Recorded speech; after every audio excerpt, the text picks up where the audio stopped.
So hey friends, this is Milly and welcome back to my channel. दोस्तों, आज की कहानी की शुरुआत होते ही हम इस कहानी की हीरोइन को देखते हैं जो कि अपना काम भी कर रही थी और साथ में उसको नींद भी आ रहा था। पर उस टाइम उसका हस्बैंड आके ब्रेकअप करने की बात करता है और ये उसका 5वां बार था। जिस पे उसकी वाइफ पूछती है कि अब क्या हुआ, जिस पे वो कहता है कि तुम लुओवे को ड्रिंकिंग पार्टी में भेजी हो ना आज। तुमको पता है वहाँ पे जो लड़के थे वो लोग उसको असॉल्ट किए, तो उसको कॉल करो और उससे माफी मांगो। वो कहती है मैंने उसे याद दिलाया था इस पार्टी के बारे में, पर वही बेचैन थी जाने के लिए, वही बार बार बोल रही थी। पर मुझे डर था कि कहीं उसके साथ कुछ होना चाहिए, इसीलिए तो मैंने पब्लिक रिलेशन मैनेजर और मेल असिस्टेंट को भी बोला था उसके साथ जाने के लिए। अब वो इतना बोलती रहती है कि वो चुप करवा देता है उसको। वो कहता है कि तुम उसे जलती हो ना क्योंकि वो तुमसे ज्यादा स्मार्ट है। ऐसे ही कर करके लुओ वेई का तारीफ कर रहा था। पर उसी टाइम पे हमारी हीरोइन को उसके शर्ट पे एक लिपस्टिक का मार्क दिखता है और इसका मतलब वो अच्छे से समझ जाती है। वो कहती है कि तुम मेरे पीठ पीछे उसके साथ अफेयर रख रहे हो। अब इतना कुछ बोल के कन्फ्रंट की थी तो वो भी कहता है कि निकल जाओ इस कंपनी से। अब ये सुन के वो भी अपना आईडी कार्ड निकालती है और ब्रेकअप करने का बोल के वहाँ से चली जाती है। हाँ, जाते जाते वो बोल जरूर देता है कि रोते धोते वापस आ मत जाना। ऑब्वियसली वो नहीं आने वाली थी, वो चली जाती है। तो वहाँ से जाते रहती है और अपने पति के बारे में सोचती रहती है। मतलब वो उसके लिए इतना कुछ किया और बदले में उसको क्या मिला। और इस टाइम पे मैं बता दूं कि उसके पति का नाम था लू जिनजाओ। तभी एक कार आता है और ऐसा लगता है कि उसको ठोक ही दिया, पर नहीं, ठोका नहीं था, पर वो बहुत डर जरूर गई थी। तो अब जो कार में बैठे थे वही तो थे हमारे इस कहानी के हीरो। वो निकल के आते हैं उसके पास। वैसे उनको पहचानती थी वो उसके एक फ्रेंड के अंकल थे और वो ही कहती भी है कि हम पहले मिल चुके हैं। पर वो कब, तो वो एक बार बार में बैठ के ड्रिंक कर रही थी। तभी एक लड़का घबराते हुए आके कहता है कि चलो यहाँ से, मेरे अंकल आने वाले हैं। ऑब्वियसली वो कहती है कि तुम्हारे अंकल है, मेरे थोड़ी है, मैं क्यों जाऊँ। पर वो उसको जबरदस्ती ले जाने लगता है। इसी चक्कर में वो उसके अंकल से टकरा जाती है। अब उस पॉइंट पे वो अपने भतीजा को डांट तो जरूर लगाते हैं क्योंकि वो इतना बड़ा हो गया है कि बार में एक लड़की के साथ है, मतलब अपनी फीमेल फ्रेंड्स के ही साथ है। तो यही सब बोल के डांट भी लगाते हैं और पनिशमेंट भी देते हैं। साथ में हमारी हीरोइन को भी कहते हैं वीचैट पे ऐड करने के लिए, क्योंकि अगर उनका भतीजा कभी भी कुछ ऐसा किया तो वो कंप्लेन कर सकती है उसके अंकल को। तो वो भी वीचैट पे ऐड कर लेती है। वैसे हमें इस टाइम पे पता चलता है कि हमारे हीरो का नाम हुओ यांगतिन है और वैसे उसको ये भी अच्छे से याद था कि हुओ यांगतिन बहुत ज्यादा स्ट्रिक्ट है। पर जो भी है, उस टाइम पे उसके हाथ में चोट लगा था इसलिए वो उठ नहीं पा रही थी। तो वो उसको अपना सूट पहना के गोद में उठा के लेके जाते हैं। घर नहीं लेके जाते हैं, हॉस्पिटल लेके जाते हैं। अब ऐसे ही करके नेक्स्ट डे हो जाता है। वो कहती है कि आप चले जाइए, घर में संभाल लूंगी जो भी है। पर वो कहते हैं कि नहीं, मेरी वजह से तुमको चोट लगा है तो मैं नहीं जा सकता। वैसे उनका ध्यान जाता है उसके चेहरा पे। तो कहते भी है कि बॉयफ्रेंड से लड़ाई हुआ है क्या। वो कहती है नहीं, ब्रेकअप हो गया। वैसे भी लगता है मेरा ही दिमाग खराब था जो उस जैसे इंसान के साथ रिलेशनशिप में आई। वो कहते हैं वो तुम पे ध्यान नहीं दिया, इसमें तुम्हारी कोई गलती नहीं है। वैसे अभी भी मेरा वीचैट नंबर है तुम्हारे पास। अब वो हिचकिचाते हुए कहती है कि नहीं, एक्चुअली यूज नहीं हो रहा था तो डिलीट कर दी। पर वो कहते हैं कि कोई बात नहीं, वापस से ऐड कर लो। अब ये सब बात जब चल ही रहा था तभी उनका आदमी कुछ खाना लेके आता है उसके लिए। ऑब्वियसली उसको भूख लगा था पर वो खाना लेने में हिचकिचा रही थी, पर वो जबरदस्ती उसको देते हैं और ये बोल भी देते हैं कि मुझे नहीं पता तुम्हारा टेस्ट, तो जो भी समझ पाया वो ले आया। पर जब वो देखती है तो पता चलता है कि जो भी उसको पसंद था सारा खाना वही था। पर ये तो कोइंसिडेंस भी हो सकता है ना, वो तो ऐसा ही सोचती है। अब जब खा रही थी और ये सब कुछ सोच रही थी तभी उनका फोन बजता है और उसमें एक रिंगटोन वो सुनती है जो कि वही गाई थी जब हाई स्कूल में थी।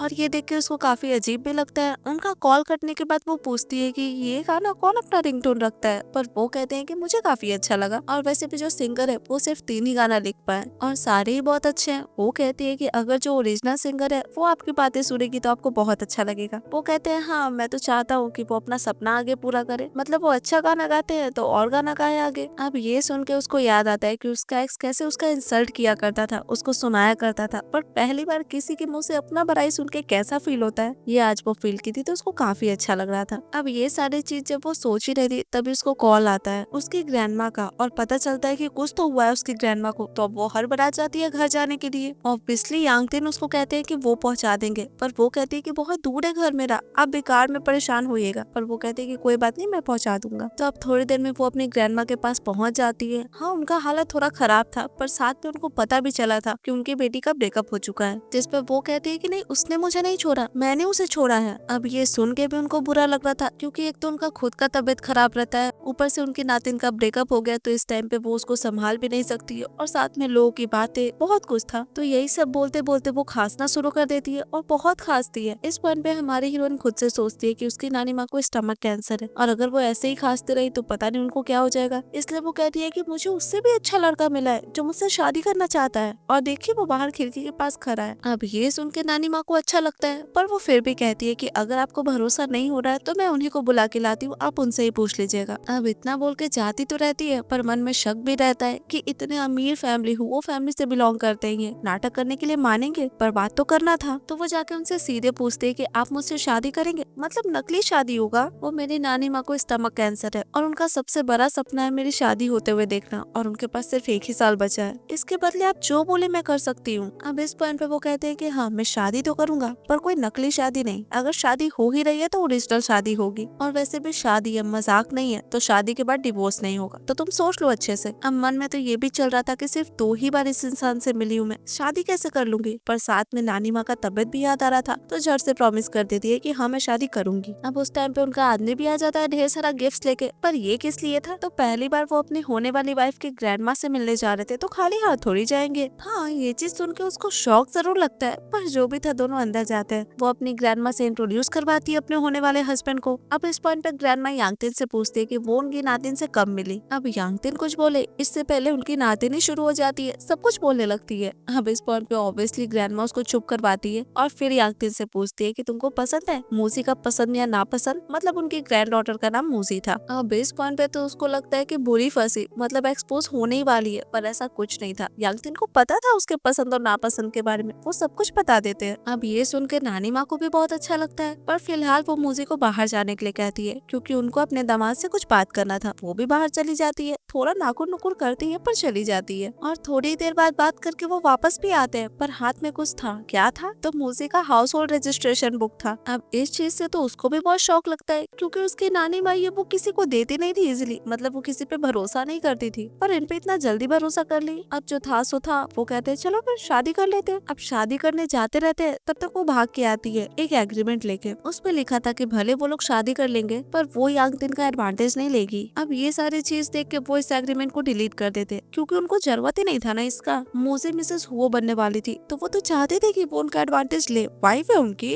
तो अब ये सारी बातें होने के बाद वो लोग मैरिज सर्टिफिकेट भी ले लेते हैं। अब शादी तो हो गया था, तो अब वो उसको अपना सामान बांधने कहते हैं और उनके घर चलने के लिए कहते हैं। तो अब अपना सामान लाने के लिए उसको अपने पहले वाले घर तो जाना ही पड़ेगा, और ये तो ऑब्वियस था कि वो अपने एक्स से मिलेगी। वो उसको देखते ही चिल्लाना शुरू कर देता है कि तुम इतने दिन से मुझे कांटेक्ट क्यों नहीं कर रही थी? वो कहती है मैंने कहा था ना मैं ब्रेकअप करके जा रही हूँ, तो कांटेक्ट क्या करना। अब इस टाइम पे भी वो एक ही राग लापे जा रहा था कि तुमको लुओबे से माफी मांगना पड़ेगा, वरना देख लो मैं घर में आने नहीं दूंगा। वो भी इस बार कह देती है कि मैं मैरिड हूँ, और कोई शर्म है ना तुम्हें, मैरिड लड़की को ऐसे तंग नहीं करते। इतना बोल के वो अंदर जाती है, ऑब्वियसली उसको भरोसा नहीं होता इस बात पे कि वो मैरिड है। उसको तो ऐसे ही लग रहा था कि वो कुछ भी बोल रही है। तो यही सब बोल के वो जाता है। 1 मिनट के लिए वो यांगतिन को देख भी लेता है, फिर सोचता है कि ये वही है क्या, पर वो यहाँ पे कहाँ से हो सकते, इतने रिच थे वो। तो जो भी है ये सब सोच के आगे बढ़ जाता है। इधर यांगतिन आता है घर पे इसके, क्योंकि लेट हो रहा था इसको। वैसे इस टाइम पे उसका भी पैकिंग हो चुका था, पर वो एक डॉल लेने के लिए रुक गई थी, और वो खुद से कहती भी है कि आप अगर बुरा ना माने तो मैं इसको घर लेके चलूं। ऑब्वियस सी बात था, वो पूछेंगे कि ये क्या है और कौन दिया है। वो कहती है मेरा एक्स बॉयफ्रेंड। वैसे मेरे मन में उसके लिए फीलिंग्स है, इसलिए नहीं इस डॉल को लेके जा रही हूँ, बस ऐसा डॉल मेरी माँ भी दी थी, तो इस डॉल से मुझे मेरी माँ का याद आता है, इसलिए। अब इतना बोलने के बाद वो कहती भी है कि अगर आपको प्रॉब्लम है तो मैं छोड़ दूंगी, पर वो कहती है कि नहीं मुझे कोई प्रॉब्लम नहीं है, इनफैक्ट मुझे तो खुशी होगा। तो अब यहाँ से उसका सामान लेके वो लोग घर पहुँचते हैं। वैसे उनका घर ऑलरेडी बहुत बड़ा था, पर वो फिर भी कहते हैं कि अगर तुमको पसंद नहीं आएगा तो मैं घर बदल दूंगा, मतलब तुम्हारे लिए एक दूसरा खरीद लूंगा। अब ऑब्वियस सी बात था, ऐसा बात कोई करेगा तो किसी को अच्छा ही लगेगा ना, मूसी को भी अच्छा लगता है। अब रात में जब वो नहा धो के आती है तो ढेर सारा कपड़ा उसके लिए रखा हुआ था। ऑब्वियस सी बात है, उसके हस्बैंड ही अरेंज किए थे उसके लिए, तो वो एक ले लेती है। उस टाइम पे उसके हस्बैंड आते हैं वहाँ पे उसको एक ग्लास दूध देने के लिए। अब इस पॉइंट पे भी उसको अच्छा लगता है, पर वो पूछती है कि आप अपनी सारी गर्लफ्रेंड से ऐसे ही बिहेव करते थे। वो कहते हैं कि नहीं, आज से पहले कोई गर्लफ्रेंड नहीं थी मेरी, तुम पहली हो। अब ये सुन के उसको याद आता है अपना पास, जहाँ पे उसका बॉयफ्रेंड उसको सुनाया जा रहा था, और साथ में ये भी बोलता है कि सारे लड़के मेरी तरह ही होते हैं। पर आज उसको रियलिटी दिख रहा था कि सब उसका एक्स की तरह नहीं होता।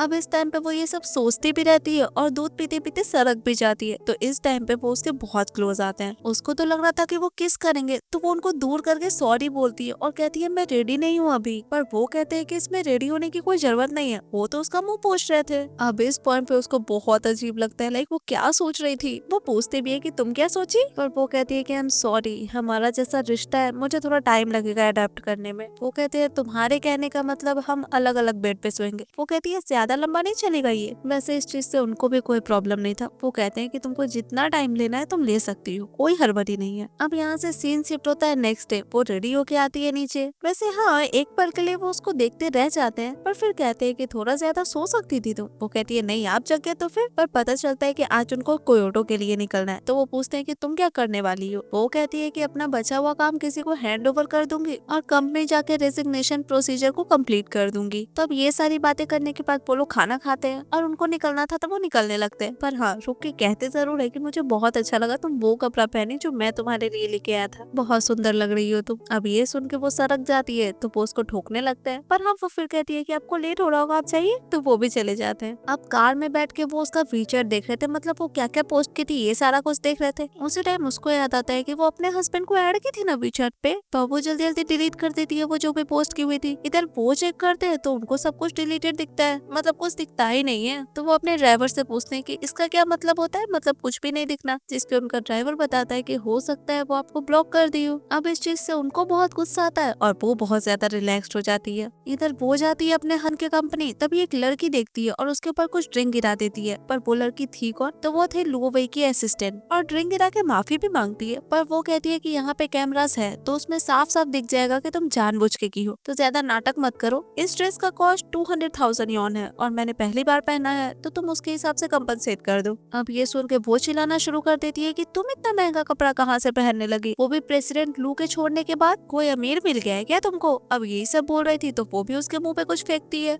और फिर से कहती है कि मुझको कोई भी तमाशा नहीं बनाना, चुपचाप कंपनसेट करो इस ड्रेस के लिए। इस टाइम तक तो वहाँ पे लुओ वेई भी आ जाती है। वो भी कहती है कि ऐसे असिस्टेंट से लड़ाई मत करो तुम। इस बात पे मूजी कहती है कि अगर तुम भी यही चाहती हो तो पैसे दो। अब इस पॉइंट पे देखती है लुओ वेई के आसपास लोग उन लोग का वीडियोस बना रहे, फोटोज खींच रहे, तो वो उसको आराम से कहती है कि मेरे पास अभी पैसा नहीं है तो मैं प्रेसिडेंट लू से मांग के तुम्हें दे दूंगी। वो भी कहती है कि ठीक है फिर मैं वेट करूंगी। अब यहाँ से वो आगे जाती है अपना रेजिग्नेशन प्रोसीजर कंप्लीट करने, पर वहाँ पे उसको एक स्टाफ कहता है कि आप रिजाइन कर रही है, आप इस कंपनी की एक पिलर है, आप छोड़ देंगे तो कैसे काम चलेगा, इस बारे में प्रेसिडेंट लू को पता है क्या। वो कहती है हाँ पता है। वैसे वो आदमी जाके एक बार फिर से बता देता है और ये सुनते ही वहाँ पे उसका एक्स आ जाता है उस पे चिल्लाने के लिए, पर वो कोई भी झगड़ा करने के मूड में नहीं थी। वो सीधे उसको बताती है कि तुम्हारे वजह से मेरा बहुत नुकसान हुआ है और तुम्हारी प्यारी असिस्टेंट लू वही, उसकी असिस्टेंट मेरा कपड़ा खराब कर दी है तो मुझे इसके भी पैसे चाहिए। हाँ, वो उस टाइम एक कार्ड उसको देता है और वो रख भी लेती है और इसके आगे उसको कुछ भी बहस नहीं करना था तो वो वहाँ से जाने लगती है। पर वो उसको रोक के पूछता है कि तुम्हारे पास 200,000 कहाँ से आई है ड्रेस लेने के लिए। वो कहती है कि ऑब्वियसली मेरे हस्बैंड खरीदे मेरे लिए। अब ये बात मानने के लिए वो आदमी तैयार नहीं कि उसका कोई पति भी हो सकता है। अब न माने तो न माने ना, मूसी को कौन सा पड़ा था उसको यकीन दिलवाए ही वो। अब इस टाइम पे वो फिर से एक ही रागा लपने लगता है कि तुम अगर लुओ वेई से माफी मांगोगी तो मैं ऐसा प्रिटेंड करूंगा जैसे हमारे बीच में कभी कुछ हुआ ही नहीं था। इस पॉइंट पे वो कहती है कि अब लगता है तुम्हें सच बताना ही पड़ेगा, मतलब सच दिखाना पड़ेगा। इस पॉइंट पे आ जाती है उसकी असिस्टेंट बहुत घबराई हुई। वो कहती है कि मुझे डर लग रहा था कि कहीं आप दोनों में आर्ग्यूमेंट ना हो, इसलिए मैं आ गई। वो भी बहुत प्यार से अपने असिस्टेंट को कहते हैं कि नहीं नहीं मैं ठीक हूँ और वैसे तुम कितनी अच्छी हो ना, मेरा इतना ध्यान है तुमको। अब इस पॉइंट पे मुझे एक रिकॉर्डिंग सुनाती है उन दोनों को जिसमें वही ड्रिंकिंग पार्टी पे जाने का बात हो रहा था और मुझे लुओ वेई से कह रही थी कि वो जगह जाना तुम्हारे लिए सेफ नहीं रहेगा, पर लुओ वेई कह रही थी कि तुम चिंता मत करो मैं वहाँ चली जाऊंगी। उस रिकॉर्डिंग में ये भी अच्छे से समझ में आ रहा था कि मुझे कितना ज्यादा कंसर्न थी उसके लिए। वो तो एक मैनेजर को भी उसके साथ भेज रही थी ताकि उसको कुछ ना हो, पर वो असिस्टेंट ही नहीं जाना चाह रही थी किसी के साथ। अब ये सारा कुछ सुनने के बाद उसको तो पता चल ही गया था कि सच क्या है, तो वो चिल्लाना शुरू कर देता है अपनी असिस्टेंट पे। हाँ, वो भी थोड़ा ड्रामा करती है कि ये सब कुछ झूठ है, पर फिर बेहोश हो जाती है। इस पॉइंट पे मूजी कहती है कि सच पता चलते ही बहुत जल्दी नहीं बेहोश हो गए। वो कहता है मैं मानता हूँ और मैं अपना कहा गया शब्द वापस लेता हूँ, पर तुम इसी कंपनी में रहो और काम करो। इस पॉइंट पे वो कहती है कि तुम मेरा पाँव भी पड़ोगे ना फिर भी मैं यहाँ काम नहीं करने वाली हूँ। इतना बोल के जाने ही वाली रहती है, तभी उसके हस्बैंड उसके लिए बुके भेजे थे, ये देने के लिए एक आदमी आता है और ये देख के तो वो खुशी से चली जाती है क्योंकि उसके हस्बैंड बिजनेस ट्रिप पे गए थे ना और वापस भी आ गए इतनी जल्दी। इधर उसके एक्स को लगता है कि सच में शादी कर ली है क्या, तो वो अपने असिस्टेंट को कहता है कि इसको हॉस्पिटल लेके जाओ और वो निकल जाता है अपनी एक्स को देखने के लिए। इधर ये आके अपने हस्बैंड से मिलती है, बहुत जल्दी आ गए, ये सारी बातें करती है, पर उनका ध्यान जाता है उसके कपड़े पे। वो पूछते हैं कि कुछ हुआ क्या अंदर। वो कहती है नहीं नहीं कुछ नहीं हुआ और जो भी कुछ हुआ उसका हर्जाना मैंने ले लिया। वो कहते हैं कोई बात नहीं मैं तुम्हारे लिए दूसरा कपड़ा खरीद दूंगा, पर वो कहती है कि नहीं नहीं कोई जरूरत नहीं है। तो अब ये सारी बात होने के बाद वो कार में बैठती है और दोनों निकल जाते हैं वहाँ से। हाँ, वो पीछे पीछे आता है पर वो देख नहीं पाता, पर उसको इतना जरूर लगता है कि शायद उसका शादी सच में हो गया होगा। पर इस टाइम पे लू वही आती है और वो कहती है कि ये लड़की पक्का ड्रामा कर रही होगी, कोई अमीर आदमी को ढूंढ के नाटक कर रही होगी ताकि तुम जाओ उसको मनाने, उसके पीछे तुम भागो। अब ये सुन के वो भी सोचता है कि बात तो सही है, वो इतना साल से मेरे साथ थी तो अचानक से उसको कौन मिल जाएगा शादी करने के लिए। अब इधर उसका आवाज तो उसके हस्बैंड भी सुने थे ना, तो वो उससे पूछते हैं कि ये तुम्हारा एक्स था। वो कहती है हाँ। वैसे आप नाराज हो गए क्या? वो कहते हैं हाँ थोड़ा थोड़ा। तुम उसके लिए rice balls and heart shaped eggs बनाई थी ना। वो कहती है आप वीचैट मोमेंट्स देख लिए थे क्या? मन में सोच रही थी कि कितना लेट से वो डिलीट की, पर इधर वो आके कहते हैं कि मैंने सब कुछ देखा कहा, तुम तो मुझे ब्लॉक कर दी ना। वो कहती है उसमें बहुत सारा चीज था तो मैं डिलीट करने से पहले ही आपको ऐड कर ली थी, तो इसीलिए ब्लॉक करना पड़ा। वैसे मैं प्रॉमिस करती हूँ मेरे मन में उसके लिए कोई फीलिंग्स नहीं है। वो कहते हैं वैसे मुझे फर्क नहीं पड़ता, पास्ट था जो था, मेरे लिए सबसे ज्यादा इम्पोर्टेंट है प्रेजेंट और जो आने वाला कल है वो। अब इस पॉइंट पे वो कहती है फिर आप नाराज क्यों हैं? वो कहते हैं शादी के पहला दिन तो मुझे ब्लॉक कर दी, ये क्या बात हुआ? अब ऑब्वियसली वो जल्दी से उनको अनब्लॉक करती है। अब इस बात से तो उनको अच्छा लगता ही है, पर साथ में ये भी कहते हैं कि हमारी शादी को इतना टाइम हो गया, तुम मुझे अभी तक अंकल ही बोलोगी? वो कहती है नहीं नहीं हस्बैंड। अब वो कहते हैं कि मुझे लगा तुम मेरे नाम से बोलोगे, पर हस्बैंड ये भी अच्छा ही है। इस पॉइंट पे शी वाज लाइक नहीं नहीं ये मतलब नहीं था, मतलब हाँ यही था। वो खुद ही कंफ्यूज हो जाती है। अब यहाँ से सीन शिफ्ट होता है रात में। वो जब सोती है तो वो बहुत डर रही थी, वो सपना देख रही थी जिसमें एक्सीडेंट पे उसकी माँ का डेथ हो गया था और इस वजह से तो वो परेशान थी। साथ में उसकी दादी भी उसको बहुत कुछ बोल रही थी, लाइक तुम जिसके भी साथ रहती हो उन सबका बुरा होता है, ऐसे ही कर करके उसको कोस रही थी। अब यही सब सपना देखते देखते उसका नींद खुलता है, काफी रो रही थी। उस टाइम पे उसका आवाज सुन के उसके हस्बैंड भी आते हैं उसके पास, वो उनको हक करके खूब रोती है। वो उनसे भी कहती है कि आपको भी ऐसा ही लगता है क्या कि जो लोग से मैं प्यार करती हूँ, जो लोग मेरे आसपास होते हैं, वो कभी भी खुश नहीं रहते? वो कहते हैं ऐसा कुछ नहीं है, तुम्हारी कोई गलती नहीं है। ऐसे ही बोल बोल के उसको शांत करते हैं। वो कहती भी है कि आप मेरे साथ रहेंगे अभी? वो कहते हैं बिल्कुल रहूंगा, अभी क्या पूरी जिंदगी मैं तुम्हारे साथ रहूंगा। तो अब ऐसे ही उसको काम डाउन करते करते दोनों ही सो जाते हैं वहाँ पे। अब नेक्स्ट मॉर्निंग जब उसका नींद खुलता है तो उसको लगता है कि वो अपने हस्बैंड को ऐसे ही पकड़ के सो गई थी क्या रात पर वो जल्दी उठ के नहीं जाती क्योंकि उसके हस्बैंड सो रहे थे, तो वो अच्छे से उनको टच करने लगती है। लाइक वाइफ है वो उनको कर सकती है, ये उसके मन में चल रहा था। अब इसी पॉइंट पे उसको आवाज सुनाई देता है कि अच्छे से कर ली ना। वो तो फटाक से अपना हाथ हटाती है, पर फिर वो कहते हैं कि तुम अच्छे से टच कर सकती हो और उसका हाथ लेके टच करने भी लगते हैं। वो कहती है इसको तो सीड्यूस करना कहते हैं, शायद कहते भी होंगे। वो कहते हैं और उसके ऊपर चढ़ भी जाते हैं, लाइक वो उसको किस कर देंगे पर करते नहीं है क्योंकि उसको देख के ही लग रहा था कि वो अभी तक रेडी नहीं है। तो वो कहते हैं कि आराम से हाथ मुंह धो के नीचे आ जाओ। अब नीचे आने के बाद वो उसको चाय ऑफर करते हैं, वो पीती रहती है। तभी वो उसको कहते हैं पीछे घूमने के लिए। वो अपने हाथ में हमेशा एक रबर बैंड रखते थे, वो उसके बाल में बांध देते हैं। इस पॉइंट पे वो कहती भी है कि ये तो आपके लिए बहुत इंपॉर्टेंट है ना, फिर आप किसी और को कैसे दे सकते हैं? वो कहते हैं तुम कोई और नहीं हो। अब इस पॉइंट पे उनको याद आता है कि एक लड़की आई थी बचपन में उनके पास और वो उनको अपने बाल में ये बांधने के लिए गई थी। अब वैसे तो वो उस लड़की के बाल में बांधे थे, पर वो 2 रबर बैंड थी, तो एक बांध दिए थे और एक रख लिए थे। तो अब यही सब सोच के प्रेजेंट में वो कहते हैं कि हाँ वो मेरे लिए इम्पोर्टेंट है, पर फिलहाल मुझे कुछ और भी इम्पोर्टेंट करना है। पर वो क्या है? तो वो कहते हैं कि मैं आज फ्री हूँ, तुमको कहीं जाना है तो तुम बोल सकती हो, मैं तुम्हारे साथ चलूंगा। वैसे आज का क्या प्लान है तुम्हारा? वो कहती है आपको जाने का कहीं जरूरत नहीं है, आज मेरा इंटरव्यू है वैक्सीन एंटरटेनमेंट में। वो कहते हैं कि वहाँ तुम क्या करने वाली हो? वो कहती है कि लू के कंपनी में मैं पहले पब्लिक रिलेशन डिपार्टमेंट में काम करती थी, पर अब मैं अपना करियर चेंज करने का सोच रही हूँ, मैं सॉन्ग राइटर या फिर कंपोजर बनने का सोच रही हूँ, तो उसी का इंटरव्यू है। अब इस पॉइंट पे वो कहती है कि आपको क्या लग रहा है, मैं कुछ गलत कर रही हूँ क्या? वो कहते हैं नहीं नहीं बिल्कुल नहीं, मेरे हिसाब से तो तुम बहुत ब्रेव हो, अपना सपना पूरा करना कोई भी मजाक नहीं है। तो अब ये सारी बातें करके वो पहुंच जाती है वैक्सिंग एंटरटेनमेंट में। अंदर जाती रहती है वो, तभी उधर से उसका एक्स आते रहता है क्योंकि इस कंपनी के साथ उसको भी कोई प्रोजेक्ट का बात करना था, लाइक उसका कंपनी भी कोऑपरेट करना चाह रहा था। तो यही सारी बातें वो एक आदमी से कर रहा था। उसी टाइम पे उसका नजर पड़ता है मूजी पे। उसको देख के वो कहता है कि अगर तुम मेरी हेल्प करोगी कोलैबोरेशन में तो फिर से हम बॉयफ्रेंड एंड गर्लफ्रेंड बन सकते हैं। वो कहती है कि ये सब बकवास बंद करो, मैं यहाँ खुद के लिए आई हूँ, तुम्हारे लिए नहीं। पर इस बात पे वो हंसते हुए कहता है कि तुम यहाँ पे इंटरव्यू के लिए आई हो क्या? तुम अभी भी सॉन्ग राइटर बनना चाहती हो? तुमको पता नहीं है क्या कि तुमको कुछ आता जाता नहीं है? अब इस पॉइंट पे वो उसका पाँव भी चापती है, साथ में उसके फ्रेंड को कहती भी है कि इसको ले जाके रेबिस का इंजेक्शन दिलवाओ, बहुत भौंकता रहता है इधर उधर। इतना बोल के वो चली जाती है, पर ये इंसल्टिंग बात उसको डाइजेस्ट नहीं होता। वो सोच लेता है कि अब तो वो उसको इंटरव्यू में पास होने नहीं देगा, तो इसलिए अब वो अपने फ्रेंड को कहता है कि तुम फेमिलियर हो ना लिंडा से? अब वो कौन थी? तो वो उन्हीं लोग में से एक थी जो आज इंटरव्यू लेने वाले थे। तो अब देखते हैं कि वो मूजी के साथ क्या करती है इंटरव्यू में। इधर मूजी जाती रहती है तो वो सोच लेती है कि पहले उसका हालात कुछ और था, पर अब उसके पास लोग हैं जो उसको मोटिवेट करते हैं, जो चाहते हैं कि वो अपना सपना पूरा करे, तो वो करके रहेगी। तो अब इधर वो इंटरव्यू में आके बैठती है, तभी उस गेट के बाहर से हमारे हीरो जाते रहते हैं। उनका असिस्टेंट उनको बताता है कि लू ग्रुप का लू जिन साओ आपका वेट कर रहा है। वो कहते हैं ठीक है, उसको वेट करने दो, और वो रुक के देखने लगते हैं कि इंटरव्यू में चल क्या रहा है। अब इधर टर्न आता है मूसी का, तो वो जाके परफॉर्म करना शुरू ही करती है कि उसके गिटार का स्ट्रिंग टूटा हुआ उसको दिखता है। अब वो तो घबराई जाती है इस चीज से, पर तभी वही लिंडा उसको सुनाना शुरू कर देती है।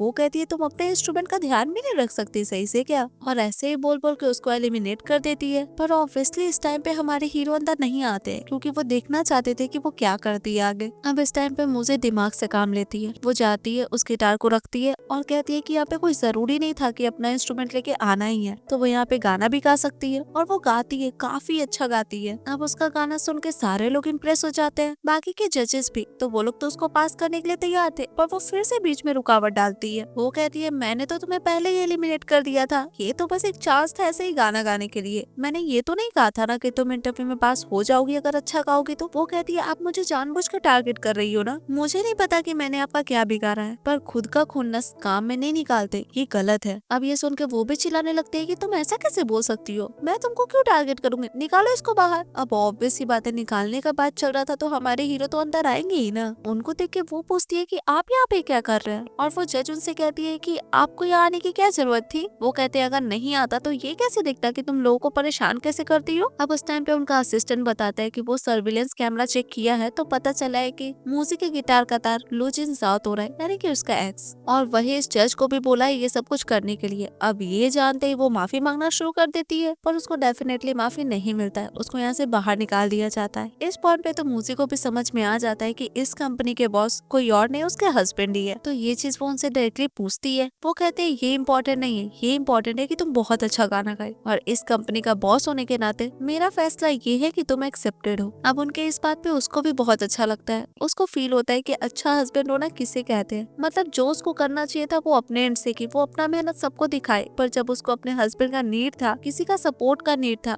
तब उसके हस्बैंड उसके साथ खड़े रहे। इधर उनका असिस्टेंट पूछता है कि लू जिन साओ का क्या करना है। इसी पॉइंट पे सीन शिफ्ट होता है उसके घर पे। उसके पापा उसको मार रहे थे क्योंकि उनको पता चल गया था कि उनका प्यारा बेटा हुओ फैमिली को ऑफेंड किया है, और उसका नतीजा ये था कि उनके कंपनी का बहुत सारा प्रोजेक्ट्स अब नहीं हो सकता था। तो अच्छा खासा नुकसान तो हुआ ही। ये सब बोल बोल के पीट रहे थे, पर वो कहता है कि मैं उनको कैसे ऑफेंड कर सकता हूँ, मैं तो कभी मिला भी नहीं हूँ उनसे। इस बात से वो कहते हैं कि तुमको पता भी नहीं है तुम ऑफेंड किसको किए हो, पता क्या रहता है तुमको। वैसे ये सब छोड़ो, अगर तुम ये सब चीज को रिजॉल्व नहीं किए तो यहाँ आ मत जाना। ऐसे ही बोल बोल के उसको भगा देते हैं। अब बात तो सही था, उसको तो समझ में ही नहीं आ रहा था कि वो हुओ के साथ किया क्या है। तभी उसको कॉल आता है उसके फ्रेंड का, और उसको बताया जाता है कि मूजी को कंपनी में एक्सेप्ट कर लिया गया है और लिंदा को निकाल दिया गया है। अब इसके पीछे कौन है, इसके बारे में उसके फ्रेंड को भी पता नहीं था, तो वो क्या ही बताएगा उसको। अब इधर मूजी को उसकी फ्रेंड मिल गई थी जो इसी कंपनी में काम करती थी, तो अब दोनों साथ में वहाँ पे घूम रहे थे। और मूजी के लाइफ के बारे में वैसे उसके फ्रेंड को पता था, और उसका हस्बैंड है ये भी पता था। बातों बातों में मूजी बताती भी है कि उसके हस्बैंड और उसके बीच में कुछ होता नहीं है, इनफैक्ट दोनों तो अलग अलग रूम में सोते हैं। इस पॉइंट पे उसकी फ्रेंड कहती है कि तुम अच्छे से सोच लो, अगर तुम उस आदमी के साथ रहना चाहती हो तो आज न कल तुमको अपने रिश्ते को आगे बढ़ाना ही होगा। अब इस बात पे वो भी सोच में पड़ जाती है कि बात तो सही है, पर जो भी था उस टाइम वो जाती है अपने हस्बैंड के लिए कुछ गिफ्ट खरीदने के लिए। अब यहाँ से सीन शिफ्ट होता है रात में। वो घर आते रहते हैं, तभी उनका असिस्टेंट उनको कॉल करता है और वो ले जिन साओ के बारे में उनको सब कुछ बताता है, और ये भी कहता है कि वो यहाँ पे कंपनी में आया हुआ है, आपका वेट कर रहा है। वो कहते हैं वेट करने दो, और वो आगे बढ़ जाते हैं। अपनी वाइफ के पास जाते हैं तो वो सो रही थी, पर बगल में एक गिफ्ट रखा हुआ था। वो उठा के देखते हैं तो उसमें एक टाई था। इस पॉइंट पे उसका भी नींद खुल गया था। वो नींद में पूछते कि आप आ गए। वो कहते हैं सॉरी थोड़ा काम था इसलिए लेट हो गया। साथ में वो पूछते भी कि गिफ्ट है मेरे लिए। वो कहती है हाँ, तो अब पहना दो। तो वो पहनाने लगती है। अब पहनाते पहनाते वो लोग थोड़ा क्लोज भी आ जाते हैं और गिर भी जाते हैं इसी चक्कर में। अब इस पॉइंट पे वो उसको किस कर लेते हैं, और इस बार वो भी ना उनको दूर करती है, ना मना करती है, ना रोकती है। तो अब किस करने के बाद वो खुद ही उठ जाते हैं और कहते हैं कि तुमको जाके सोना चाहिए। वो भी चली जाती है, पर रास्ते में थी तभी उसको उसकी फ्रेंड का बात याद आता है कि स्टेप तो उसको लेना ही पड़ेगा। तो आज अपॉर्चुनिटी भी अच्छा था।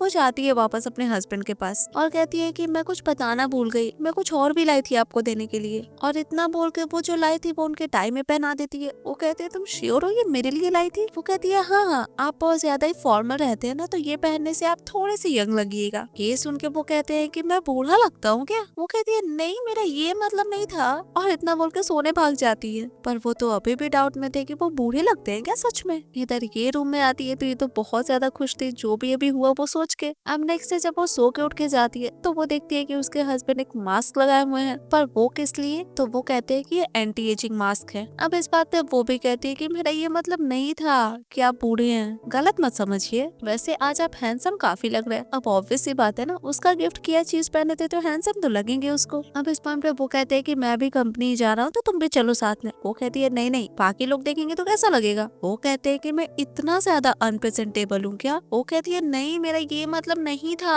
मैं नई नई आई हूँ ना कंपनी में, लोग बातें बनाएंगे हमें साथ में देख के। अब सबको तो नहीं पता था ना कि वो लोग हस्बैंड वाइफ है, और बताना जरूरी भी नहीं समझती थी मूजी। अब यहाँ से सीन शिफ्ट होता है उनके ऑफिस। वो फिर से अपने असिस्टेंट से पूछते हैं कि कैसा लग रहा हूँ मैं, कुछ नया दिख रहा है तुमको? अब उसको तो कुछ समझ में नहीं आ रहा था, पर वो कहते हैं कि कोई मुझे टाई दिया है, तो इसका क्या मतलब? उनका असिस्टेंट कहता है कि इसका मतलब आपके पास एक नया टाई है। ये सुन के वो तो उसको ढेर सारा काम दे देते हैं, पर वो कहता है कि नहीं नहीं, इसका मतलब ये है कि आपके पास एक वाइफ है और वो आपकी बहुत केयर करती है। ये आंसर सुन के उनको तसल्ली मिलता है। वैसे अब ये सारी बातें होने के बाद वो काम पे जाने लगता है, पर रुक के एक वेलकम पार्टी के बारे में उनको इन्फॉर्म करता है और कहता है कि वहाँ पे आप अपनी वाइफ को भी लेते जाइएगा। वो कहते हैं ठीक है, मैं बात करूंगा उससे। अब यहाँ से सीन शिफ्ट होता है उसी पार्टी पे। अब उस पार्टी में जब मूसी आती है तो उसको अकेले अंदर जाना पड़ता है, क्योंकि पता चलता है कि उसके हस्बैंड को कोई काम से पहले ही जाना पड़ गया। इससे उसको भी कोई प्रॉब्लम नहीं था, वो आराम से अंदर चल जाती है। और उसके जाने के बाद हम देखते हैं कि उसका एक्स अपने असिस्टेंट के साथ वहाँ पे है, क्योंकि आज वो भी सोच गया था कि उसको हुआ यांगतेन से तो मिलना ही है। ऑब्वियसली उसके पापा इतना नाराज थे तो मनाना तो पड़ेगा ही ना, इसीलिए वो अपने असिस्टेंट को भी कहता है इस चीज में उसका हेल्प करने के लिए। पर उसकी असिस्टेंट कहती है कि मैंने सुना है आज वो फीमेल कंपेनियन के साथ आया है, तो अब इसका मतलब तो ये भी हो सकता है ना कि वो लड़की उनकी गर्लफ्रेंड हो, क्योंकि इतने सालों में तो वो आज तक किसी लड़की के साथ कहीं भी नहीं गए हैं। तो अगर ऐसा है तो उनके साथ जो लड़की है, इन लोग को उसको इम्प्रेस करना पड़ेगा, तब जाके यांगतिन के सामने उनका दाल गलेगा। तो अब यही सारा कुछ सोच के वो लोग अंदर जाए, इससे पहले उनका नजर पड़ता है मूजी पे। और ऑब्वियस सी बात था, क्वेश्चन अराइज होगा कि वो यहाँ पे क्या कर रही है। इस पॉइंट पे उसकी असिस्टेंट कहती है कि पक्का ये कोई बूढ़े आदमी के साथ हुकअप कर रही होगी, क्योंकि इसके पास इतना महंगा कपड़ा कहाँ से आया पहन के यहाँ पे आने के लिए। तो अब ये सारी बातें सुन के वो भी सोचता है कि हाँ, यही रियलिटी हो सकता है, इसका कोई शादी वादी नहीं हुआ है, किसी बूढ़े आदमी के साथ ये रह रही है, इतना नीचे गिर गई है क्या। तो अब यही सारी चीज जाके वो मूसी को कहता भी है कि तुम इतना नीचे गिर गई हो। वो कहती है मेरे अफेयर से तुम्हारा क्या मतलब। पर वो आदमी अभी भी कहता है कि अगर तुम उस आदमी से ब्रेकअप कर लो तो मैं ऐसा सोचूंगा कि कुछ हुआ ही नहीं है, तो फिर से मेरी गर्लफ्रेंड बन सकती हो। अब ये तो ऑब्वियस सा बात था कि उसको ये चीज करने में कोई इंटरेस्ट नहीं था, तो अब दोनों मिलकर उसको सुनाना शुरू कर देते हैं इस बात पे। और वो लड़की तो कुछ ज्यादा ही बोल रही थी, जिस बात पे मुझे उसके मुंह पे पानी भी फेंकती है और साथ में कहती भी है कि तुम जिस बूढ़े आदमी का बात कर रही हो वो मेरे हस्बैंड है और उनके साथ मेरा बहुत अच्छा जिंदगी चल रहा है। और बात रहा तुम्हारा, तो जब तक तुम्हारे साथ में थी उस टाइम पे ऐसा लगता था कि जैसे मेरे लाइफ का कोई मतलब ही नहीं है। अब इस बात पे वो कहता है कि ठीक है, मैं मानता हूँ वो तुम्हारा हस्बैंड है, फिर तुम्हारे हाथ में कोई रिंग क्यों नहीं है? वो तुम्हारे लिए एक रिंग भी नहीं खरीद सकता क्या? अब ये सब बोलता है तो वो कुछ नहीं बोलती, जिस पे वो आगे कहता है कि मैं जानता हूँ तुम मुझसे नाराज हो, पर तुम उस आदमी से ब्रेकअप कर लो ना, मैं पक्का तुमसे शादी कर लूंगा। अब ये सुन के वो जाने लगती है तो वो उसका हाथ पकड़ लेता है। वो कहता है कि बेशर्म मत बनो। इस टाइम तक उसके हस्बैंड आ जाते हैं उसके पास। वो पहले जाके अपनी वाइफ से पूछते हैं कि वो ठीक है या नहीं, उसके बाद उससे पूछते हैं कि क्या करने की कोशिश कर रहे थे तुम इसके साथ। वो कहता है मैं बस अपनी गर्लफ्रेंड को मनाने की कोशिश कर रहा था। वो कहते हैं कि गर्लफ्रेंड? मूसी भी कहती है कि मेरा इसके साथ कोई रिश्ता नहीं है, पर वो एक्सप्लेन करने लगता है। तभी बीच में वो कहते हैं कि मेरी वाइफ तुम्हारी गर्लफ्रेंड कब बन गई? अब वाइफ सुन के तो दोनों ही शॉक्ड हो जाते हैं। वो लड़की बोलती है कि आपको शायद गलत फहमी हो रहा है, आप इतने अमीर है, आपकी वाइफ ऐसी लड़की कैसी हो सकती है? पर वो उसको कहते हैं कि अगर यहाँ पे रहना है तो मेरी वाइफ से इज्जत से बात करो। और इतना तो बोलते ही साथ में उसको किस भी करते हैं। और इतना ही नहीं, कस्टमाइज्ड रिंग भी बनवाए थे वो, तो उसको पहनाते भी है और वो भी पहनाती है। अब ये सब देख के तो उसके एक्स को कंफर्म हो ही गया था कि वो मैरिड है। तो वो उसको कहता है कि हम लोग तो कुछ ही टाइम के लिए अलग हुए थे ना, इतने साल से तुम मेरे साथ रिलेशनशिप में थी, फिर अचानक से इससे शादी कैसे कर ली? ये सुन के यांगतिन कहते हैं कि तुम डिजर्व भी करते हो इसको, इतने साल से तुम दोनों रिलेशनशिप में थे, तुमको पता है कि इसको क्या पसंद है क्या नहीं पसंद है, किस चीज से ये डरती है, क्या अक्सर सपना देखती है, कोई आइडिया है तुमको किसी चीज के बारे में? नहीं है। प्यार करना तो छोड़ो, तुमको सिर्फ इसको ह्यूमिलिएट करना आया है आज तक। तो ऐसा नहीं ना होता कि अगर तुम ये सब नहीं करते हो तो कोई और भी ना करे। अब उनके मुंह से ये सारी बातें सुन के उसको भी लगता है कि भले ये रिश्ता प्यार से शुरू ना हुआ हो, पर अब उसको ऐसा लगता था कि वो प्यार करने लगी अपने हस्बैंड से। तो अब इधर यांगतिन उन दोनों को वहाँ से बाहर निकलवा देते हैं। साथ में उसको कहते भी है कि अगर तुम्हारा मूड खराब हो गया हो तो हम घर जा सकते हैं। वो कहती है नहीं नहीं, आप सही टाइम पे आ गए थे, मेरा मूड अच्छा है, मैं यहीं पे रहूंगी आपके साथ। तो वहाँ पे आराम से टाइम स्पेंड करने के बाद वो लोग घर पे आते हैं। वो अपने रिंग के साथ फोटो खींच के अपनी ग्रैंडमा को भेज रही थी। उसको काफी पसंद आया था ये रिंग, और उसका खुशी देख के उसके हस्बैंड को भी बहुत अच्छा लग रहा था। वो तो कहते भी है कि अगर मुझे पता होता तुम इतनी खुश होगी तो मैं तो तुमको बहुत पहले दे चुका होता। तो अब बातें बातें तो बहुत हो गया था। वो लोग आराम करने जाते हैं।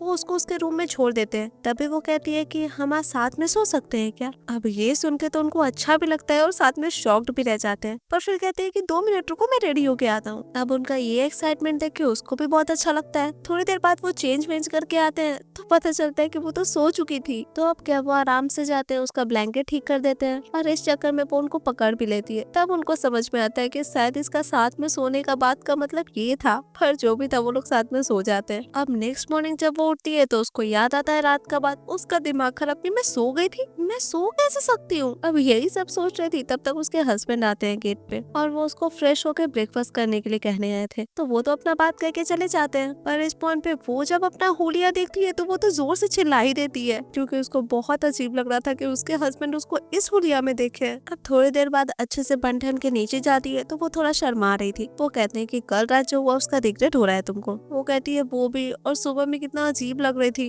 जब आप देखे मुझे। वो कहते हैं क्यूट लग रही थी, चाहे बाहर हो या घर पे तुम हमेशा क्यूट ही लगती हो। अब उनके मुंह से ये बात सुन के उसको भी बहुत अच्छा लगता है, पर तभी उनके फोन पे कॉल आता है उनके पापा का, और वो अच्छा खासा डांटते हैं क्योंकि वो उनके पीठ पीछे शादी कर दिए थे। तो अब उनके पापा उनको घर बुला रहे थे। तो अब कॉल काटने के बाद उसको पता चल जाता है कि उनके पापा का फोन था। वो कहती भी है कि शायद वो मुझे पसंद नहीं करते हैं, जिसपे यांगतिन कहते हैं कि शादी हम दोनों का हुआ है ना, तो बाकी लोग को इससे कोई लेना देना नहीं है, पर मैं जानता हूँ कि तुमको बड़ों का आशीर्वाद चाहिए होगा, तो पहले मैं इस मैटर को हैंडल करता हूँ, फिर मैं खुद तुमको लेके चलूंगा सभी से इंट्रोड्यूस करवाने के लिए। वो भी कहती है कि ठीक है। अब यहाँ से सीन शिफ्ट होता है, हम हुओ फैमिली को देखते हैं, यानी कि यांगतिन के मम्मी पापा को। उनके सामने एक लड़की बैठी हुई थी जो लू फैमिली की बेटी थी, और उनके हिसाब से उनकी बेटे की होने वाली वाइफ। तो वो लोग शादी के बारे में ही बात कर रहे थे। लाइक वो लड़की कह रही थी कि अगर उन दोनों फैमिलीज के बीच में शादी होता है तो फिर कोई प्रॉब्लम नहीं रहेगा। और इस बात पे मिस्टर हुओ भी कहते हैं कि हाँ, वो लड़की कभी भी मिसेस वो नहीं बनेगी जिसके फैमिली का कुछ अता पता नहीं है। मतलब वो मूसी के बारे में बात कर रहे थे, और वो खुद ही कहते हैं कि उनका बेटा जब यहाँ पे आएगा तो वो डिवोर्स लेने के लिए कहेंगे उनको, और उस लड़की से शादी करने के लिए भी कहेंगे। पर इस टाइम तक यांगतिन आ जाते हैं और वो कहते हैं कि मैं डिवोर्स कभी नहीं लूंगा। और इतना तो वो अपने पापा को बोलते ही है, साथ में उस लड़की को भी बोलते हैं कि जो कि तुमको मेरी शादी के बारे में पता है तो मैं बता दूं कि मैं कभी भी डिवोर्स नहीं लूंगा। हाँ, वो लड़की भी उनको मनाने की कोशिश करती है। लाइक वो याद दिलाती है कि दोनों फैमिलीज के बड़े मिलकर उन लोग का शादी डिसाइड किए थे, और इसके लिए एक कॉन्ट्रैक्ट भी बना था। तो अगर शादी नहीं करेंगे तो कॉन्ट्रैक्ट का तो कोई मतलब ही नहीं रह जाएगा। पर वो साफ साफ मना कर देते हैं ये शादी करने से। तो अब इतना कुछ सुन के वो समझ गई थी कि वो शादी नहीं करेंगे, तो वो चली जाती है वहाँ से।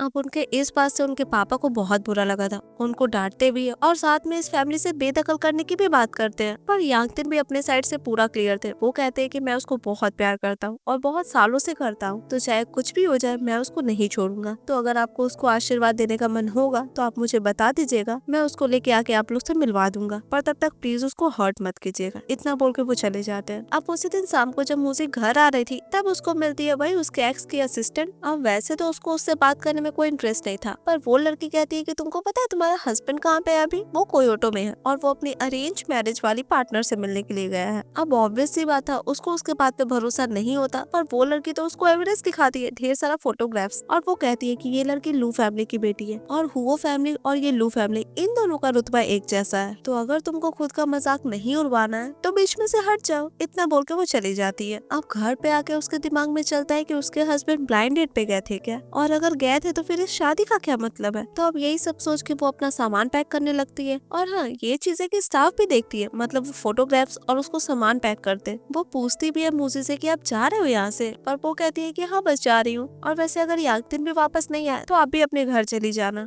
इतना बोल के वो अपना रिंग वहीं पे छोड़ के चली जाती है वहाँ से। तो वो स्टाफ सोचती है कि क्यों ना ये बात उसके हस्बैंड को बताया जाए। इधर यांगतिन अपनी माँ से बात कर रहे थे। उन लोग के बात से पता चलता है कि उनकी शादी से उनकी माँ को कोई प्रॉब्लम नहीं है, और बात रहा उनके उनके पापा को मनाने का, तो वो कहती है कि अपनी वाइफ को उनके बर्थडे पे लेके आना, वो मान ही जाएंगे। तो अब ऐसे ही बातें चल रहा था, तभी यांग तिन को कॉल आता है और उनको वो सब कुछ बता देती है, लाइक कैसे उनकी वाइफ उनके साथ मिस लू का फोटो देख ली, फिर अपना सामान बांधी, अपना रिंग भी छोड़ के चली गई, सब कुछ बताती है। अब ये सुन के वो उनको कहते हैं कि उसको रोक के रखो, मैं तुरंत आता हूँ। और सच में तुरंत फ्लाइट बुक करते हैं और पहुंच भी जाते हैं उसके पास, उसके वहाँ से जाने से पहले वो जाके उसको हक करते हैं। वो कहती है आप तो ब्लाइंड डेट पे गए थे ना मिस लू के साथ। वो कहते हैं नहीं, मैं तो उसको क्लियर करने के लिए गया था कि मैं उससे शादी नहीं कर सकता, मेरे लाइफ में बस तुम ही हो, भरोसा करो मेरा। वो कहती है हाँ करती हूँ भरोसा। इस पे वो कहते हैं फिर छोड़ के मत जाओ। वो कहती है नहीं मैं तो जाऊंगी। अब इस बात पे वो उससे और माफी मांगने लगते हैं और एक्सप्लेन करने लगते हैं, पर वो कहती है कि मैं आपके वजह से नहीं, काम की वजह से जा रही हूँ। कंपनी अरेंज किया है कि नए एम्प्लॉयज को ट्रेनिंग के लिए जाना पड़ेगा, आप तो बॉस है, आपको नहीं पता क्या।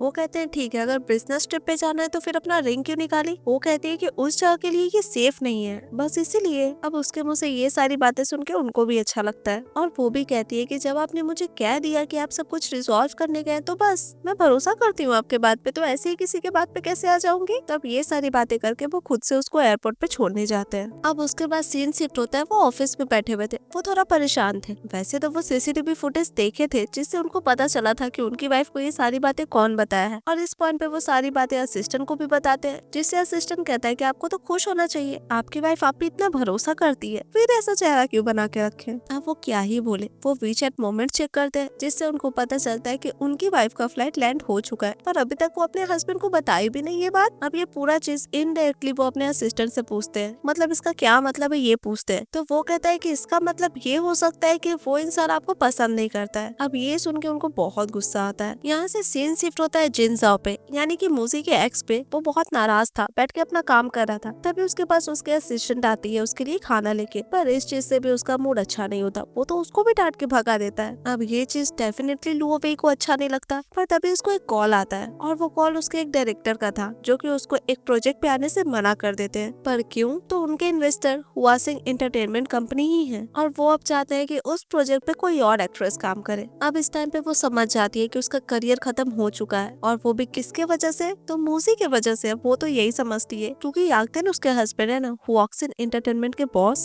पर अब वो कुछ कर नहीं सकती थी। इधर मूजी आराम से अपना प्रैक्टिस करते रहती है, अपना काम खत्म करने में उसको बहुत लेट हो जाता है। तो घर जाते जाते उसको अचानक से याद आता है कि वो अपने हस्बैंड को तो बता ही नहीं कि वो यहाँ पहुंच चुकी है सही से। अब ये तो सोचती है, साथ में ये भी सोचती है कि अभी कॉल करूँ क्या, पर वो सो चुके होंगे। अब ये सब चीज जब दिमाग में चल ही रहा था, तभी उसके हस्बैंड का कॉल आता है उसको, और वो सीधे कहते हैं कि तुम कुछ बताना भूल रही हो क्या। वो कुछ नहीं कहती, तो वो कहते हैं कि मैं हस्बैंड हूँ तुम्हारा, तुम पहुंची सही से पहुंची या नहीं, कहाँ उतरी, सब कुछ बताओगी ना मुझे। अब इस बात पे वो उनसे माफी भी मांगती है और दोबारा ये गलती रिपीट नहीं करेगी ये भी कहती है। पर उसके हस्बैंड अपने एंड से क्लियर जरूर कर देते हैं कि मैं तुम्हारे लाइफ में इंटरफेयर करने के लिए नहीं पूछ रहा हूँ, बस मुझे तुम्हारी सेफ्टी की चिंता है। अब ये सुन के वो भी कहती है कि हाँ मुझे पता है, और वैसे ये फीलिंग्स उसको काफी अच्छा लगा था क्योंकि उसके एक्स के साथ तो उसको कभी ऐसा फील नहीं हुआ था। पर जो भी है, ये सब बात जब चल ही रहा था, तभी पीछे से आके एक कार उसको ठोकता है, पर ठोकता नहीं है, वो बच जाती है। पर ये बात उसके हस्बैंड को थोड़ी पता था। वो तो आवाज देते हैं, कुछ भी आवाज नहीं मिलता तो वो निकल जाते हैं उसके पास जाने के लिए। इधर वो आदमी तो उसको कह रहा था कि हॉस्पिटल चलने के लिए, पर वो खुद ही मना करती है। वैसे वो ठीक थी, पर उसका फोन टूट गया था, इसलिए उसके हस्बैंड कॉल तो लगा रहे थे, पर कॉल लगे तब ना। इधर वो अपने होटल पे आती है और बहुत रोते रहती है क्योंकि उसको याद आता है कि एक टाइम वो अपनी मम्मी के साथ ऐसे ही रोड क्रॉस कर रही थी और अचानक से एक कार आया और मूजी को बचाने के चक्कर में उसकी माँ का एक्सीडेंट हो गया और उसी टाइम डेथ भी। यही सब सोच सोच के वो बहुत रो रही थी, अपनी माँ को मिस कर रही थी। तभी गेट पे उसके हस्बैंड आते हैं, नॉक करते हैं, बताते हैं कि वो यागदिन है। तो वो गेट खोलती है और उनको पकड़ के खूब रोने लगती है। वो उसको संभालते हैं, उसको कहाँ चोट लगा ये सब पूछते हैं, वो भी दिखाती है उसको कहाँ चोट लगा, पर कहती भी है कि ज्यादा चोट नहीं है, और फिर पकड़ के उनको रोने लगती है। पर वो फिलहाल उसको पहले हॉस्पिटल लेके जाते हैं, तो उसके चोट पे पट्टी वट्टी हो जाता है। उसके बाद वो लोग आते रहते हैं, तब वो उनको थैंक यू बोलती है यहाँ पे आने के लिए। इस पॉइंट पे उसके हस्बैंड कहते हैं कि इतना साल पहले जो कार एक्सीडेंट हुआ था, तुमको वो याद आ गया था क्या। वो कहती है आपको पता है मेरे एक्सीडेंट के बारे में, मतलब आपको पता इतना पे। तो वो कहते हैं कि हाँ मुझे सब कुछ पता है। उसको लगता है इस पॉइंट पे कि शायद उसकी नानी सब कुछ उनको बताई होगी, अब गॉड नोस। पर वो उसको समझाते हैं कि इसमें तुम्हारी कोई गलती नहीं है, और अगर तुम्हारी माँ तुमको देख रही होगी तो उनको बिल्कुल भी अच्छा नहीं लगेगा, तुम ऐसे उदास रहती हो। तो अब ये सुन के वो फिर उनसे लिपट जाती है और कहती है कि मेरी दादी कहती थी कि मैं जिससे भी प्यार करूंगी या फिर जो लोग मुझसे प्यार करते हैं वो सब मुझे छोड़ के चले जाते हैं। क्या आपको भी ऐसा ही लगता है? आपके साथ भी कुछ बुरा होता है क्या? वो कहते हैं ऐसा कुछ नहीं है, मेरे लिए तो तुम गुड लक हो। तो अब ये सारी बातें करते करते वो लोग उसके रूम तक पहुंच भी गए थे। अब वो उनको अंदर लेके तो नहीं जा सकती थी डायरेक्टली, क्योंकि उसका रूम पूरा कबाड़ा बना हुआ था। तो वो पहले खुद घुसती है साफ करने के लिए, और ये बात ऑब्वियसली वो अपने हस्बैंड को बताती तो नहीं है, पर जब आती है वापस से गेट खोलने तो वो कहते हैं कि कर ली रूम साफ। इतना पूछ के वो उसके रूम में घुस जाते हैं, पर उसके बेड पे अभी भी उसका अंडरगारमेंट रखा हुआ था, तो वो जल्दी से ले लेती है और इस चक्कर में उसके कपड़ा में फंस जाता है। हाँ, बहुत कोशिश करती है निकालने का, पर नहीं निकलता, तो वो खुद जाके निकालते हैं और अच्छे से रख भी देते हैं। अब इस पॉइंट पे दोनों ऐसे ही बात करके थोड़ा क्लोज आते रहते हैं। तब उसका गेट नॉक होता है, जाके देखती है तो पता चलता है कि उसकी फ्रेंड थी। वो उसके एक्सीडेंट के बारे में सुनी थी, तो इसलिए भागी चली आई उससे मिलने के लिए। तो अब उसको पकड़ के रोने भी लगती है। अब वो शांत करती है क्योंकि वो ठीक थी, बताती है अपनी फ्रेंड को। अब इस पॉइंट पे उसका ध्यान जाता है मिस्टर हुओ पे, यानी कि मूजी के हस्बैंड पे। तो मूजी की फ्रेंड तो उनको पहचानती थी, पर वो थोड़ी पहचानते थे उसको। तो मूजी इंट्रोड्यूस करवाती है अपनी फ्रेंड से उसको। उसके बाद ऐसे ही थोड़ा बहुत वो लोग बातें करते हैं। देन यांगतेन उन लोगों को कुछ खिलाने की बात करते हैं। उसकी फ्रेंड तो झट से मान जाती है क्योंकि उसको भूख लगा था। तो वो दोनों ऐसे ही बैठ के खाना पीना शुरू करती है, साथ में बात तो कर ही रही थी। मूजी की फ्रेंड उसको बताती है कि पता है लुओ वेई को इंडस्ट्री से बैन कर दिया गया है, तो हो सकता है कि ये भी तुम्हारे हस्बैंड ही किए हो। वैसे इस बात से मूजी को कोई खास फर्क नहीं पड़ता, उसको तो अच्छा ही लगता है। तो ऐसे ही बात करते करते मूजी अपनी फ्रेंड को ये भी बताती है कि वो अपने हस्बैंड से प्यार करने लगी है। पर जो भी था, इस टाइम तक उसके हस्बैंड भी वहाँ आ जाते हैं। हाँ, पूछते हैं कि क्या बातें चल रहा है। उसकी फ्रेंड तो बता भी देती कि आपसे प्यार करने लगी है, पर मूजी रोकती है। पर इस पॉइंट पे वो आधा ही सुनते हैं, लाइक प्यार करने लगी है। तो वो पूछते हैं किसको। मूजी तो तुरंत बात चेंज कर देती है, वो कहती है इस सिटी को। तो वो हंसते हुए कहती है कि ठीक है, अगर तुमको पसंद है तो हम अक्सर आया करेंगे यहाँ पे। तो अब ये सारी बातें करने के बाद वो लोग खाने पीने लगते हैं और वो चले जाते हैं बिल देने के लिए। जब वापस आते हैं तो ये दोनों तो पी के पूरा टल्ली थी। तो वो उनके असिस्टेंट को कहते हैं उसकी फ्रेंड को होटल पहुंचा देने के लिए और खुद अपनी वाइफ को लेके जाने लगते हैं। पर वो दोनों एक दूसरे का हाथ छोड़े तब ना, बहुत मुश्किल से हाथ छुड़ाते हैं और उसके बाद होटल लेके आते हैं। तो वहाँ लाके उसको सुला देते हैं। नाश्ता में वो कहती है कि आप भी यहाँ पे आए हैं मेरे साथ। वो कहते हैं हाँ। वैसे वो पूछते हैं कि मैं तुम्हारे लिए हैंगओवर सूप ले आऊं, पर वो कहती है कि नहीं, मुझे शावर लेना है। यही सब बोल के जाते रहती है तो टकरा जाती है, रोने भी लगती है। वो कहते हैं कि तुम ड्रंक हो, कल नहा लेना ना। पर वो कहती है कि नहीं, मैं अकेली थोड़ी हूँ, आप है ना। इतना बोल के उनको भी लेके जाती है अपने साथ। वहाँ जाके उनको कहती है कि आप कैसे हस्बैंड है, आप मेरे साथ सो नहीं सकते, मुझे नहा नहीं सकते। अब ये सुन के वो उसको किस करना शुरू कर देते हैं। हाँ, थोड़ी देर तक करते हैं, फिर कहते हैं कि आप सेटिस्फाइड हो।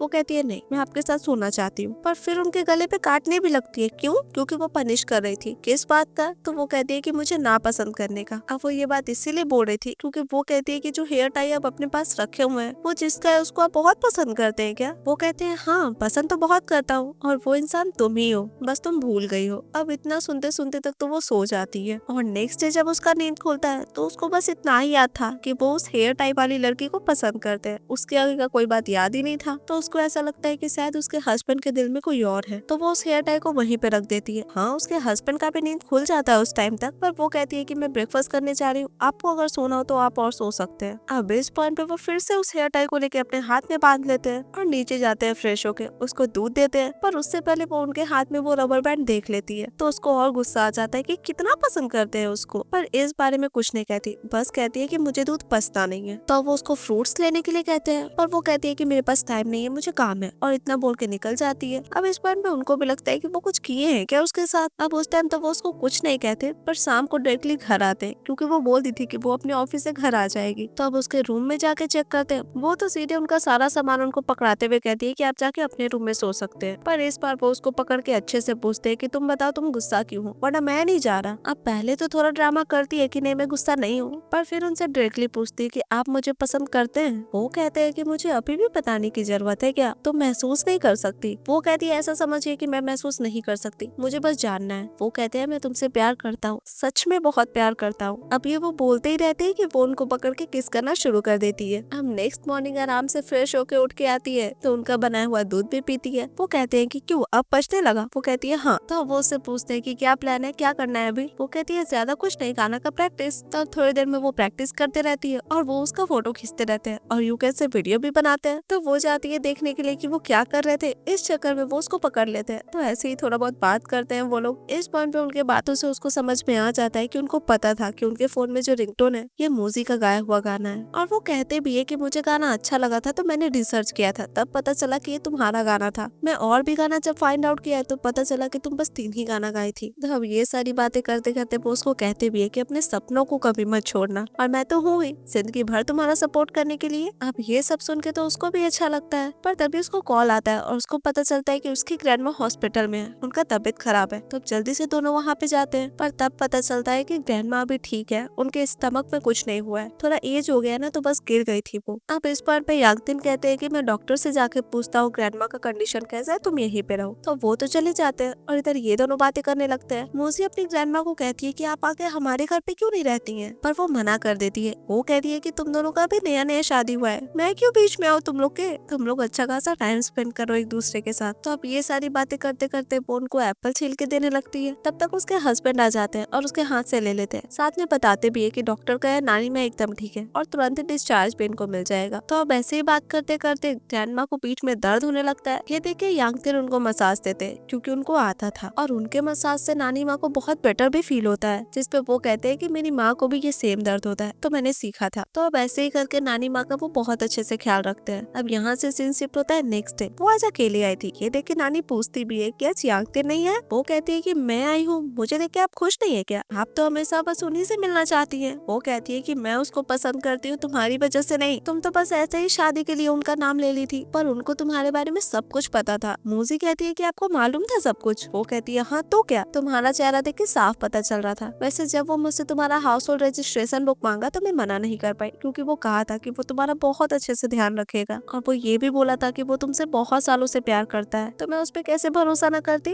अब ये सारा बात तो ठीक था, पर उसको लगता है कि वो मुझसे बहुत सालों से प्यार करते हैं, कब से। पर फिर सोचती है कि शायद नानी माँ को मनाने के लिए वो बोल दिए हो। तो अब ये सारी बातें करके वो उनके लिए कुछ खाने के लिए लाई थी, तो खिला पिला के वो उनको उनके घर पहुंचा देती है। अब उसी टाइम पे बहुत सारा फ्रूट्स वगैरह लेके उसका एक्स भी वहाँ पे पहुंच जाता है। वो कहता है कि मैंने सुना था कि तुम्हारी नानी का तबीयत ठीक नहीं है तो बस मिलने आ गया। अब वो कहती है कि हम लोग इतना क्लोज नहीं है कि तुमको मेरे नानी के लिए गिफ्ट लाना पड़ रहा है। अब इस पॉइंट पे वो उसको मनाने का ट्राई करता है, कहता है कि मैं तुम्हें ढूंढने के लिए कहाँ कहाँ नहीं गया, तुम्हारी कंपनी भी गया था पर तुम मिली ही नहीं। पर इन सारी बातों का उसके लिए कोई मतलब नहीं था, तो वो उसको उसका सारा गिफ्ट पकड़ाती है और उसको घर से बाहर निकाल देती है। पर वो आदमी तब भी वहाँ से नहीं जाता है। इधर वो अपनी नानी को खाना ला के देने लगती है। तब उसकी नानी कहती है कि तुम लोग 2 साल से रिलेशनशिप में थे, उसको जाके सही से समझाओ। तब वो जाती है उसके पास। वो तो बहुत खुश हो जाता है कि फाइनली वो वापस आ गई, पर नहीं, वो सीधे पूछती है कि मुझसे दूर जाने का क्या लोगे। वो कहता है कि अब हमारे बीच में कोई भी ऑप्शन नहीं है क्या, तुमको प्रॉब्लम था लो वही से ना, अब मेरा और उसके बीच में कुछ नहीं है। इस पॉइंट पे वो कहती है कि तुम किसी से भी रिश्ता रखो, इससे मुझे क्या लेना देना, मुझे बस यांगतिन के बारे में सोचना है। पर तुम पास्ट में जो भी किए हो एक चीज तो अच्छा की है, जिस टाइम मैं अपनी माँ को खोई थी और हॉस्पिटल में थी उस टाइम तुम एक डॉल ला के मुझे दिए थे, जो मुझे एक होप दिया। अब इस पॉइंट पे हमें पास्ट दिखाया जाता है कि जब वो हॉस्पिटल में थी, सुबह में उठी थी तो उसके सिरहाने एक डॉल लटका हुआ था, और नर्स आके उसको बताई भी थी कि एक आदमी आके ये रख के गया है, पर वो आदमी था कौन ये जब वो पूछती है तब उसी टाइम वहाँ पे जिनजाओ आ गया था, जिससे उसको लगा था कि शायद ये डॉल वही रखा है। पर प्रेजेंट में उसको पता चलता है कि जिनजाओ को तो इस बारे में कुछ पता ही नहीं है, इसका मतलब ये डॉल वो नहीं रखा था। अब इस पॉइंट पे जिनजाओ उसको कहते हैं कि तुमको वैसा डॉल पसंद है ना, मैं तुम्हारे लिए ऐसा डॉल ढेरों खरीद दूंगा। पर इस टाइम पे वो कहती है कि मुझे अब पता चला, मैं शुरुआत से ही गलत आदमी को पसंद कर रही थी, मुझे तो लगा कि वो डॉल तुम रख के गए थे, तुम्हें कितनी परवाह है मेरी, ये सोच के मुझे तुमसे प्यार हो गया था। पर अब तो ऑब्वियस था कि सच पता चलने के बाद उसको उससे कोई मतलब नहीं रहेगा। वो चली जाती है वहाँ से। बेचारा ये सुनने के बाद तो वो भी होप छोड़ देता है। उसी टाइम पे उसको कॉल आता है और उसको पता चलता है कि उसके पापा उसको अफ्रीका भेजने वाले हैं। इधर वो घर पे आती है तो वो कुछ खोई हुई थी, वही सारा बात उसके दिमाग में चल रहा था। पर उसी टाइम उसकी नानी एल्बम देखने के लिए बैठी थी, तो वो भी जाके देखने लगती है। वहाँ पे उसको अपना फोटो दिखता है और बचपन में वो भी ऐसा ही सेम हेयर टाई पहनी हुई थी हाथ में। ये देख के उसकी नानी उसको बताती है कि मैं तुम्हारे लिए 2 खरीद के लाई थी, पर तुमसे एक खो गया था, पता नहीं कहाँ, तुम बहुत रोए भी थी। अब इस बारे में तो मूसी को कुछ भी याद नहीं था, पर नानी कहती है कि देखो ड्रॉर में रखा हुआ है दूसरा वाला। वो जब देखती है तो एग्जैक्टली सेम था जैसा कि उसके हस्बैंड लिए हुए रहते थे। तब उसको समझ में आता है कि ये हेयर टाई उसका है, पर उनके पास उसका हेयर टाई कैसे आ गया, वो लोग कब मिले थे। अब इन सब क्वेश्चंस का आंसर जानने के लिए वो भागती है वहाँ से। थोड़ी देर में अपने हस्बैंड के पास पहुँच भी जाती है। उसको कुछ इम्पोर्टेंट पूछना था अपने हस्बैंड से, पर वो कहते हैं कि पहले फ्रेश हो लो। तो अब नहा धोने के बाद वो उनसे पूछती है कि ये हेयर टाई मेरा है क्या। वो अपना वाला भी निकालते हैं और कहते हैं कि तुम्हारे पास दूसरा था।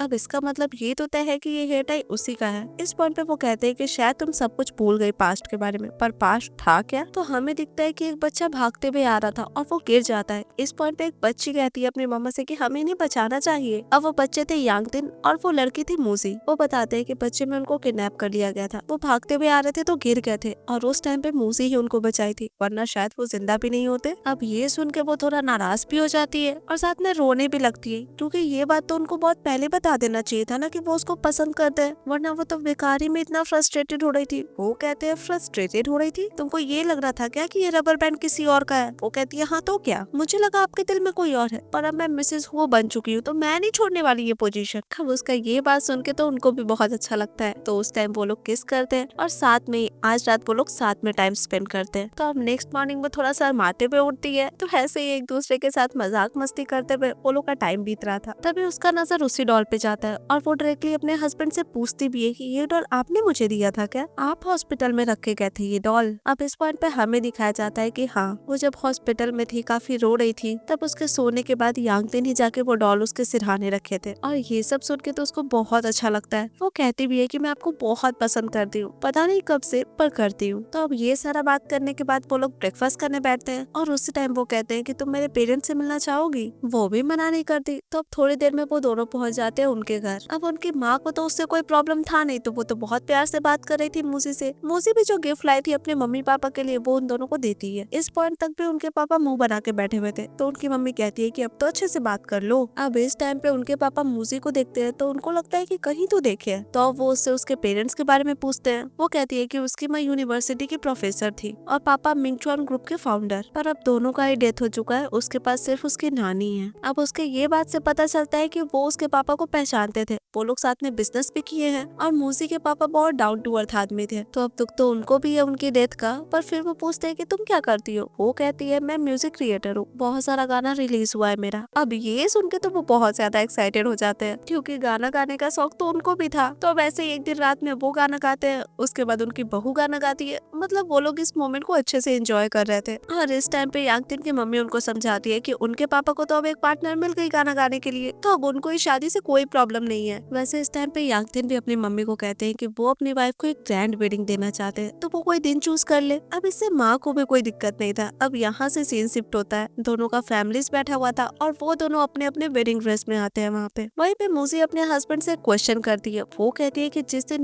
मेरे एक्स से ब्रेकअप हुआ उस दिन अगर मैं आपसे नहीं मिलती तो क्या हम लोग कभी नहीं मिलते? वो कहते हैं ऐसा कुछ नहीं है, हम जरूर मिलते हैं। इतना बोल के वो उसको किस कर लेते हैं और ये कहानी यहीं पे खत्म हो जाता है। तो दोस्तों, आपको ये कहानी कैसा लगा आप मुझे कमेंट्स में जरूर बताइएगा। And thank you so much friends for watching this video. मैं आपसे मिलती हूँ अब नेक्स्ट वीडियो में, तब तक के लिए बाय।